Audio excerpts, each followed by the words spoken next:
नमस्कार दोस्तों। राहुल गांधी के चुनाव चोरी के सबूत देने के बाद लगातार चुनाव आयोग कटघरे में खड़ा हो रहा है।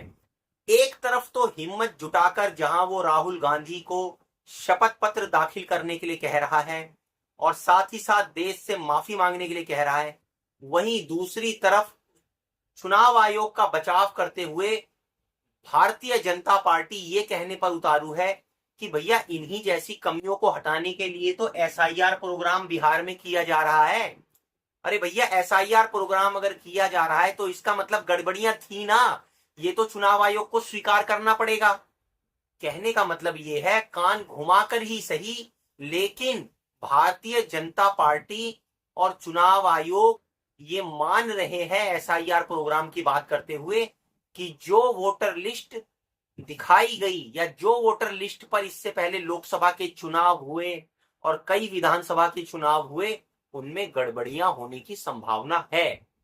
और जब भैया गड़बड़ियां होने की संभावना है तो इसी बात को ध्यान में रखते हुए ही क्या एसआईआर प्रोग्राम चलाया जा रहा है।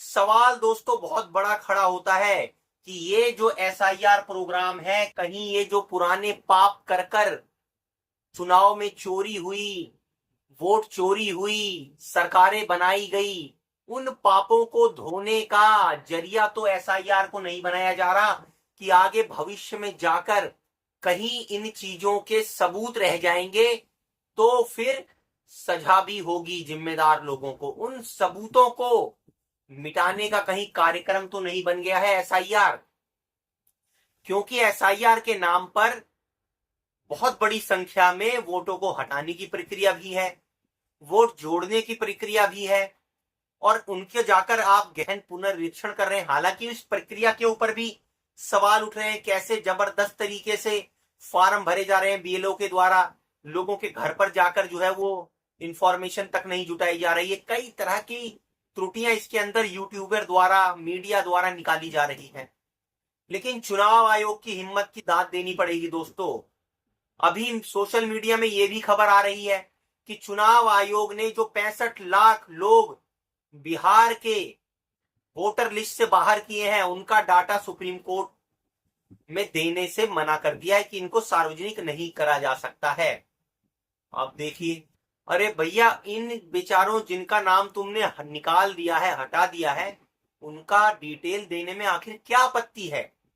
क्या जनता को, देश को यह देखना नहीं चाहिए कि किनके नाम कट गए, कौन वोटर लिस्ट में पहले थे जो अब नहीं है?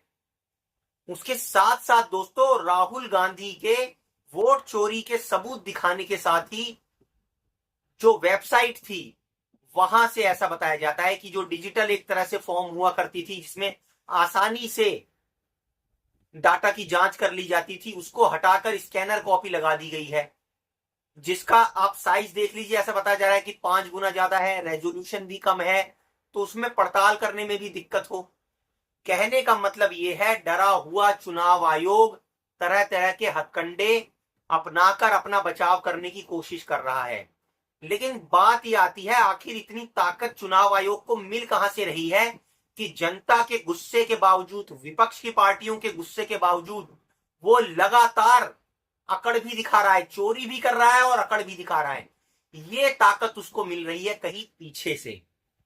कहीं सरकार तो उसकी ताकत का जरिया नहीं है, कहीं सत्ता तो उसको वो ताकत नहीं दे रही कि जिस ताकत की अकड़ में आकर वो पूरे देश की जनता को, विपक्षी पार्टियों को, सबको ताक पर रखकर बैठा हुआ है और खुलकर डाटा नहीं दे रहा है दोस्तों, ट्रांसपेरेंसी नहीं दिखा रहा है चुनावों में। तो भैया, जब कोई डाटा ही नहीं मिलेगा, कोई ट्रांसपेरेंसी ही नहीं रहेगी, तो फिर चुनावों में जाने का फायदा क्या है?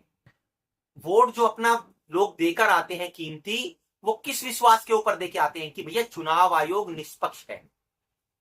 इस तरह से लोकतंत्र के ऊपर एक बहुत बड़ा प्रश्न चिन्ह चुनाव आयोग ने खड़ा कर दिया है। लेकिन इस चुनाव आयोग को शायद ये आभास नहीं है कि वो आग से खेल रहा है।